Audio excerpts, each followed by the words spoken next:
The following content is not meant for children.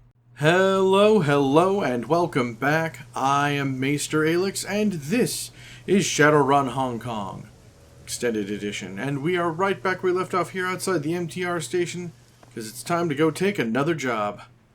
We got ourselves some gear and chrome last time, and it is turning out to be beautiful. Look at that arm. Let's see. Do we want to, kidnap Rooster, Wuxing Tower to commit geomantic sabotage, or head to the Ares facility to incite conflict between Knight Errant and the Red Dragon Syndicate? You know what? Let's do some, geomantic sabotage. No, you know what? No. Let's go kidnap a guy. Isabel? Duncan? Gabet. Gabet, I imagine you will be most important of this, because you have, you know, the right kind of magics for what we're going to do. Shangri-La Restaurant. Continue, please. Uninvited guests. A tangle of marine decorum, restless lights, and ambrosial scents mingle atop a floating quay to accent the Shangri-La, Aberdeen Harbour's premier dining location. With competitive views of the surrounding bay, the restaurant attracts a steady crowd of tourists and Wuxing personnel. The primary moneyman for the 289's, Cheong-Sing Rooster Low, is enjoying a rare meal outside of the Triad-held territory. Intel says he's set up in one of the restaurant's private dining rooms. But he's not alone. Rooster keeps a personal bodyguard, a notorious orc called the Talon, in addition to his regular security detail. You've seen photos of the Talon's handiwork. Bodies so battered it's hard to tell where one bruise ends and the next begins. Your mission: locate Rooster, extract him from Shangri-La, and deliver him to your client alive.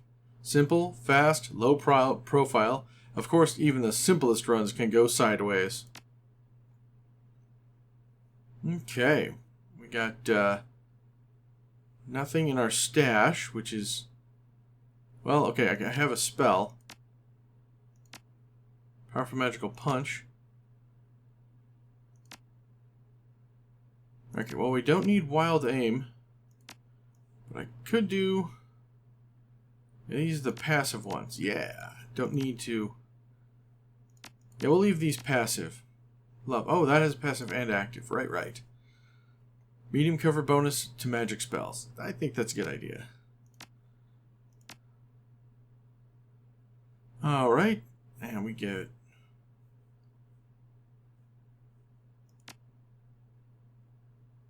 Why don't we put a Wild Aim? Oh, it's a spell. Never mind. So, Wild Aim for you. Oh, okay. Mummy Talisman. There you go. Plus one body wants to tank 1 willpower for 5 rounds. Every time he uses attack strength increases. You know, I think I would actually do...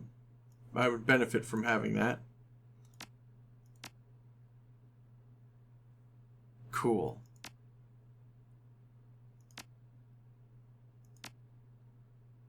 Yeah, you don't have the spell casting yet to take Wild Aim 2. You have Aim 2, but not Wild Aim 2. Well, we'll hold on to it for now, then. Alright, let's see. Simple matter of getting past the security guard, I guess. Stepping into the interior hallway of the Shangri-La, you are confronted by a massive wall of troll. The restaurant's front door security. He speaks with surprising elocution. Welcome to the Shangri-La. We strive to provide our patrons with exquisite dining experience. If you have any questions or require special accommodations, don't hesitate to speak with our staff. Let's see. Small crowd. Where are all your diners? Judging by these empty tables, your business is either tanking or the food sent them all running. Looks like I've got my pick of tables. I'm sorry, but this is not a seat-yourself establishment. If you'd like to choose where you sit, I suggest you make reservations for one of the private rooms upstairs. He looks you up and down and frowns. Please keep in mind that any disturbances will be promptly de-escalated by our security.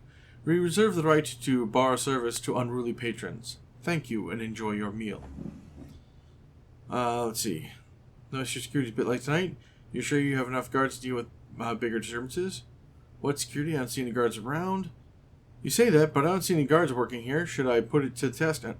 Thanks. Thanks.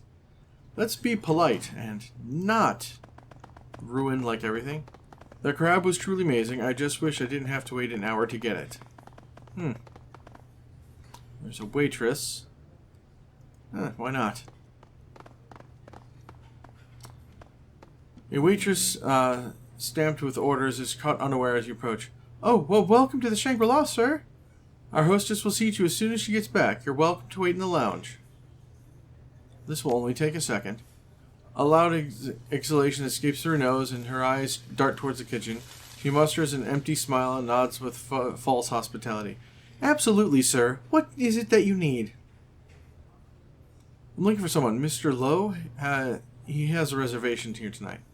I'm sorry, I'm not familiar with that name. All right, know anyone here who might have seen him? The upstairs servers. They have to come down here to access the kitchen, so you may be able to find one of them in there. I wish I could help you more, sir, but I need to place these orders. Enjoy your meal. Bye. Okay, no problem. I can't believe they're late again. Chatty customers always killing my tips. Order computer. Wait for target. Henry. Well, let's take a look at the order computer. Just take a peeky sneak.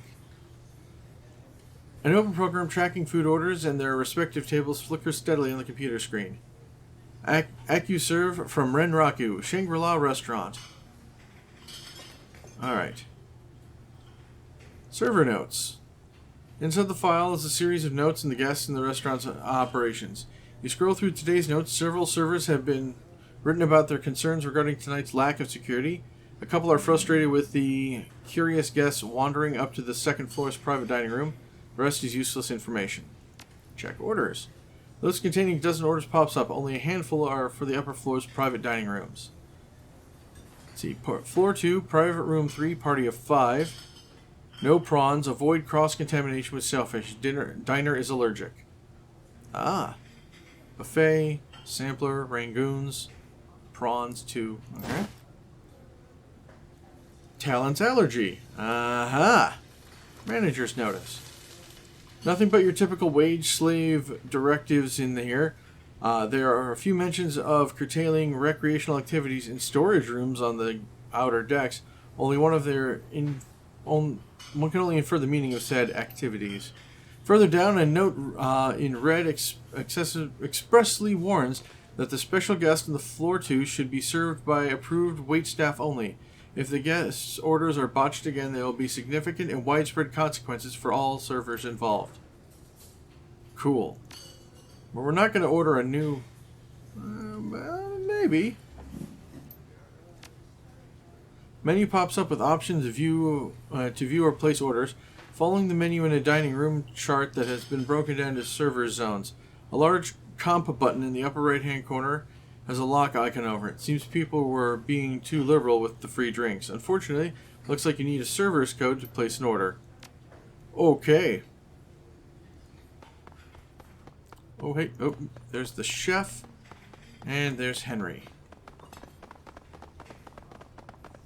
Oh, and there's security guard. A well-dressed man sits alone at the bar, elbows propped up the counter. His face is hard, eyes blank.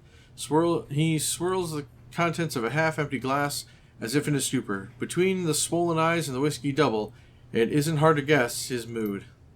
As you approach, he rubs the temples and graces you with a lazy sidewise glance, mumbles under his breath, "Yeah, not like I can dig myself any deeper." You have a problem? Because that attitude is the best way to find one. Rough day? He looks at you again through dull, bloodshot eyes, but his gaze drifts elsewhere before returning to his drink. Lost 2 contracts, missed a third, late for a meeting, and publicly shamed by my coworker, all during 9 to 5. New record as far as I can tell. Takes a long pull from his glass, exhales. At least I got that going for me.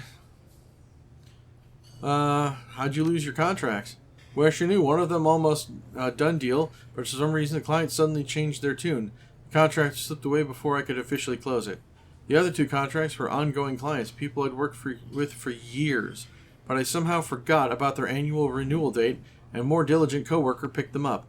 I got no credit for the long-term partnership with these clients.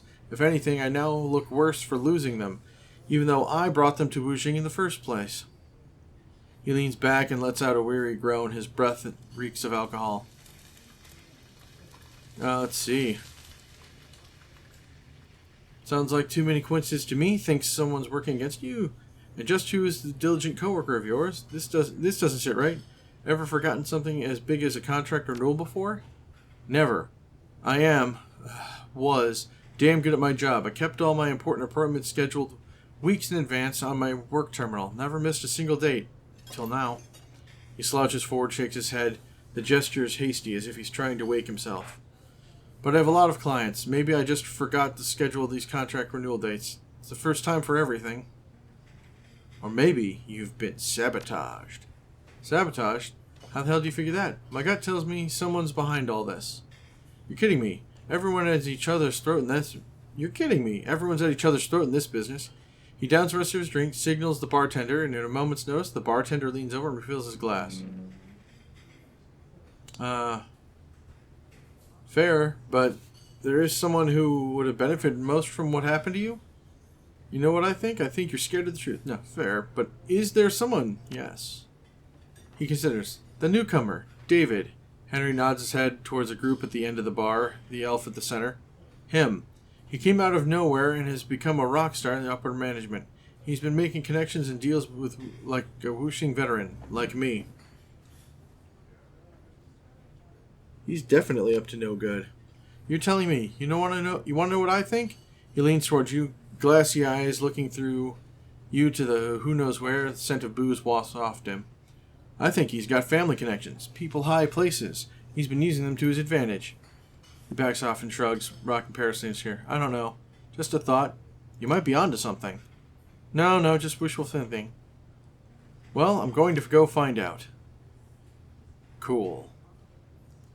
So we got security guard over here. And the chef over there. Let's go talk to the security guard. I mean, no harm in checking, right? Sorry, sir, this area is off limits. Why is that? This is Wuxing employee patio, reserved for Wuxing customers and their guests. General public's not admitted. Why don't you go back to the table? There's ample seating in the main dining room. What if I ask nicely? Will you let me through then? The corner of the guard's mouth cracks into a weak smile. Sorry, but not even the mighty please and thank you will help you here. See, this is what being polite gets. It doesn't get me burned to the idea. Well, let's go talk to the chef real quick. See what he has to say. The heady aroma of spices and sweat bombard your senses. As the cooks move through the kitchen, scents churn in their wake. Some sharp, some sweet, some altogether unfamiliar, but all delicious. The chef barks an order as assistant hearing searing fish, and then whirls around, muttering feverishly to himself. He stops short once he notices you standing in the kitchen. I told them I needed an extra server, not a hobo. Shoo! He gestures towards the door and returns to tasting an array of sauces. I guess I can't. Though if I can find a way to get a server uniform or code, I could fake the looks like I could fake an order and take it up there and mess up the prawn allergy. That sounds like a plan to me. But also, this is about time for me to take a break. So here's where I'm going to say thank you all for joining me. I really hope you're enjoying this series as much as I'm enjoying making it for all of you. If you do, please remember to like, comment, subscribe, and of course share, because sharing is caring. And I hope you care enough to do this. Now, with that being said, here's where I'll say thank you all for joining me, and I shall see you all next time.